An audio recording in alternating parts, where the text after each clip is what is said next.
आज की वीडियो में हम बात करेंगे एनिमल्स के एक ऐसे गैंग के बारे में जिनके इलाके में जब कोई दूसरा एनिमल गलती से भी आ जाए तो हमें कुछ ऐसा देखने को मिलता है।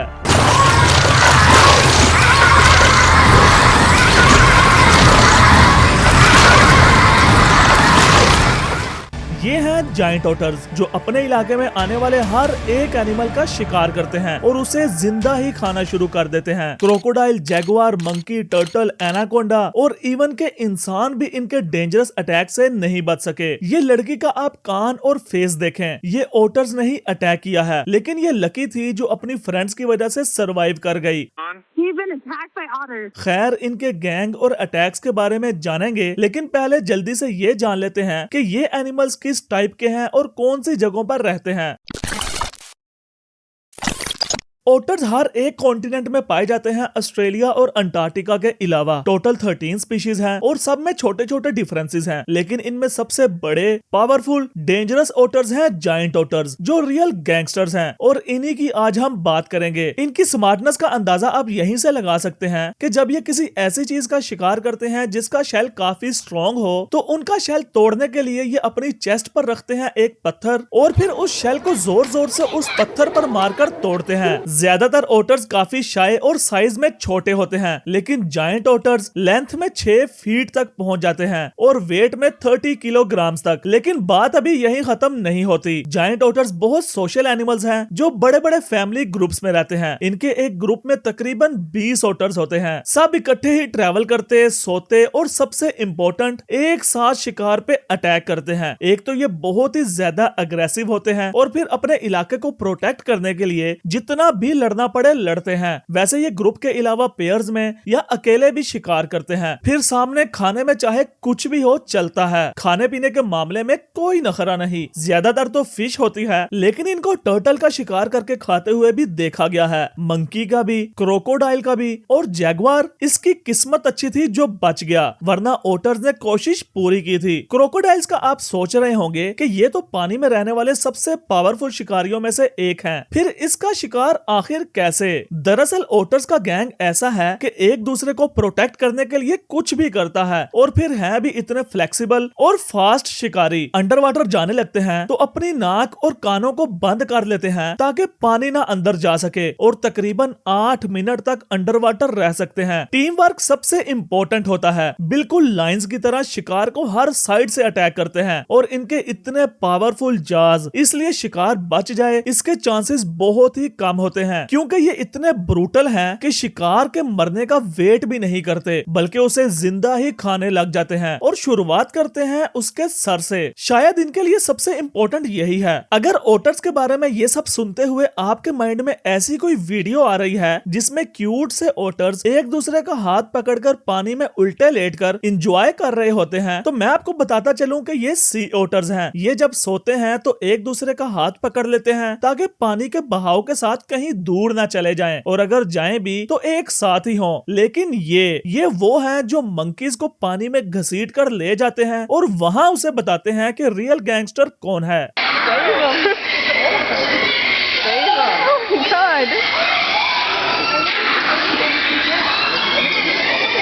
ये वीडियो कुछ साल पहले बनी थी ब्रोंस जू में। आप देख सकते हैं कि ओटर्स का पूरा एक ग्रुप मंकी को पानी में खींच कर ले गया है। इन्होंने इस मंकी को पानी में डुबा दिया और फिर इसे खाना शुरू कर दिया। बाकी सब मंकीज कोशिश करते रहे इसको बचाने की, पर नहीं बचा पाए। वैसे कुछ क्लियर तो नहीं है कि ओटर्स ने ऐसा बिहेव क्यों किया, लेकिन मंकी को देखकर काफी बुरा फील हुआ। शायद ये गलती से पानी में गिर गया हो, लेकिन ये एक केस नहीं है। इस जू में ओटर्स और मंकीज एक दूसरे के जानी दुश्मन है, क्योंकि पहले भी ओटर्स ऐसे ही एक मंकी को खा गए थे। मैंने कुछ और वीडियोस भी देखी जिनमें साफ देखा जा सकता है कि ये मंकीज भी इन ओटर्स को तंग करने में और इनके साथ पंगे करने में कोई कसर नहीं छोड़ते। हो सकता है ओटर्स ने बदला लिया हो, किसको पता है, शायद एनिमल्स भी एक दूसरे से बदला लेते हों। आपने क्रोज का नहीं सुना क्या? वो जो इंडिया में एक बंदे से 3 साल तक बदला लेते रहे क्योंकि उसके हाथ में एक क्रो का बच्चा मर गया था। तो तुम्हें कौवे जो परेशान करते हैं 3-4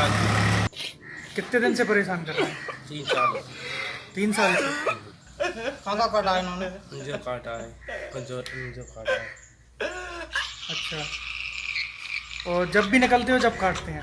अगर आपने वो न्यूज नहीं सुनी तो खैर है, मैं इस टॉपिक पर भी वीडियो बनाऊंगा, इसलिए सब्सक्राइब कर लें। लेकिन मुझे लगता है कि ओटर्स इन मंकीज से बदला लेते हैं, या शायद हनी बैजर्स की तरह ये भी साइकोज हैं जो किसी से भी नहीं डरते और बस ऐसे ही बिना किसी रीजन के अटैक करते हो। खैर क्या ही कह सकते हैं। लेकिन आपको क्या लगता है, ओटर्स सिर्फ छोटे और कमजोर एनिमल्स पर ही अटैक करते हैं? तो हो सकता है आप गलत हैं, क्योंकि जैगुआर के बारे में आपका क्या ख्याल है? ये वीडियो देखकर मुझे जैगुआर पर कुछ ज्यादा ही तरस आ रहा था, लेकिन जब मैंने जैगुआर को पानी में गोता लगाकर क्रोकोडाइल्स का शिकार करते देखा, फिर मैंने सोचा कोई नहीं, खैर है, एनिमल्स की दुनिया है, इनके बीच यही सब चलता है। दरअसल ये बेचारा प्यासा जैगुआर सिर्फ पानी पीने आया था। उसने सोचा होगा खैर है, क्रोकोडाइल्स का ही इलाका है, आराम से पी लेते हैं। पर यहाँ थे जायंट ओटर्स। उन्होंने जैसे ही जैगुआर को अपने इलाके में देखा तो उनका रिएक्शन कुछ ऐसा था।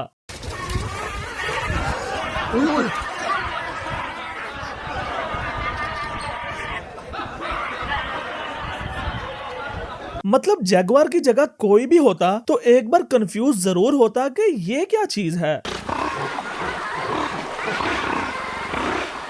क्योंकि यहाँ तो ओटर्स की गिनती बढ़ती ही जा रही थी और ये जैगुआर को चेज कर रहे थे उसे पकड़ने के लिए। ओटर्स को वाटर जैगुआर भी कहा जाता है, शायद अपने नाम के कॉपीराइट के लिए लड़ रहे होंगे, क्या कह सकते हैं। पर ऐसा नहीं है कि जैगुआर बहुत ही वीक है, क्योंकि एक केस ऐसा भी है जहाँ जैगुआर ने एक जायंट ओटर को मारकर उसे खाया है। पर मसला ये था कि वो ओटर बिल्कुल अकेला था। अगर ऐसे अपने पूरे गैंग के साथ होता तो शायद सब कुछ उल्टा हो जाता, क्योंकि इतने बड़े गैंग के साथ कौन ही लड़ सकता है। लेकिन मैं आपको एक चीज बताता चलूं कि ऐसा भी नहीं है कि ये बस ऐसे ही इकट्ठे आते हैं और सब साइकोस बिना कुछ सोचे समझे किसी पर भी अटैक कर देते हैं, बल्कि इनके ग्रुप में भी एक लीडर होता है। ये ओटर देख रहे हैं, ये फीमेल ओटर है, यही इनके गैंग अटैक्स के पीछे की मास्टरमाइंड है, क्योंकि यही इनकी लीडर होती है। यही डिसाइड करती है किस पे अटैक करना है, कैसे अपने बच्चों के साथ साथ पूरे ग्रुप का ख्याल रखना है। और ये है मेल ओटर। ये अपने इलाके पे निशान लगाता है ताकि कोई दूसरा इस इलाके में घुसने से पहले एक बार जरूर सोच ले कि यहाँ रहता कौन है। हर ग्रुप का एक अलग अलग इलाका होता है। आप ये क्रोकोडाइल वाली वीडियो से समझ ही जाएंगे। दरअसल ये क्रोकोडाइल गलती से इस इलाके में आ गया था, या शायद सोच रहा होगा खाली इलाका है, खाने को खूब मिलेगा। पर ओटर्स के पूरे गैंग ने मिलकर इस पे अटैक कर दिया। आई नो क्रोकोडाइल्स बहुत स्ट्रॉन्ग होते हैं, पर पूरे गैंग के साथ लड़ना बहुत मुश्किल है और ओटर्स में तो एनर्जी भी बहुत ज्यादा होती है। कुछ ही देर में इन्होंने क्रोकोडाइल को बुरी तरह से थका दिया, जिसकी वजह से क्रोकोडाइल के मसल्स लैक्टिक एसिड से फुल हो गए थे और काम करना ही छोड़ गए। वैसे तो ओटर्स जब किसी का शिकार करते हैं तो उसे जिंदा ही खाना शुरू कर देते हैं, पर क्रोकोडाइल की स्किन बहुत थिक और स्ट्रॉन्ग होती है, इसलिए इन्होंने पहले क्रोकोडाइल को पूरी तरह से थका दिया और फिर इस पे अटैक करते करते इसको मारने के बाद इसको खाना शुरू कर दिया। पर आप ऐसा तो बिल्कुल भी ना सोचना कि ओटर्स तो सिर्फ एनिमल्स पर ही अटैक करते हैं और उनको ही खाते हैं, क्योंकि इन्होंने इंसानों पर भी पूरी कोशिश की है। जी हाँ, सिर्फ कोशिश ही की है, क्योंकि ऐसा कोई अभी तक रिकॉर्डेड केस तो नहीं है जिनमें इन्होंने किसी इंसान को मारकर खा लिया हो, पर इनको इंसानों पर बहुत बुरी तरह अटैक्स करते हुए देखा गया है।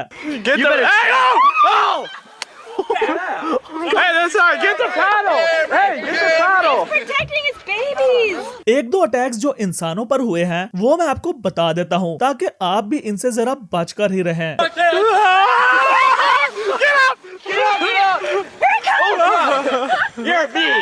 ये तीनों फ्रेंड्स जेफरसन रिवर मोंटाना में इंजॉय कर रही थी कि अचानक से एक पे ओटर्स ने अटैक कर दिया, जिसके बाद इसको बहुत सारी इंजरीज हुई और बॉडी के बहुत सारे पार्ट्स पे स्टिचेस भी लगे। इसकी बिफोर आफ्टर की पिक्चर्स आप देख ही सकते हैं। इसने अपने एक इंटरव्यू में बताया कि अगर इसकी फ्रेंड्स हेल्प ना करती तो शायद ये ना बच पाती, क्योंकि बहुत सारे ओटर्स ने इस पे अटैक कर दिया था और इसका आधा कान तो उतार ही लिया था। अब पता नहीं उन्होंने खाया या नहीं, पर इससे पता चलता है कि ओटर्स इंसानों को भी खा सकते हैं। एक और ओटर्स का अटैक फ्लोरिडा की इस लड़की पर हुआ जिसका नाम ग्वेन है। इनके घर के बाहर एक ओटर आया और इनके डॉग पर अटैक कर दिया, जिसके बाद इसने देखा तो अपने डॉग को बचाने की कोशिश की, लेकिन ओटर ने इस पे भी अटैक कर दिया और फिर इसकी मदर ने आकर इसकी हेल्प की। ये इतनी ज्यादा जख्मी हो चुकी थी कि हॉस्पिटल में एडमिट होना पड़ा। इस वीडियो के बाद अगर आपको कहीं ओटर दिखा तो मुझे यकीन है कि आप उससे दूर ही रहेंगे। आपको वीडियो कैसी लगी कमेंट्स में जरूर बताना। मैं एनिमल्स के रिलेटेड वीडियोस बनाता हूँ। अगर आपको इस टाइप का कंटेंट पसंद है तो मेरे चैनल को जरूर सब्सक्राइब कर लें। मिलते हैं नेक्स्ट ऐसी ही किसी इंटरेस्टिंग वीडियो में।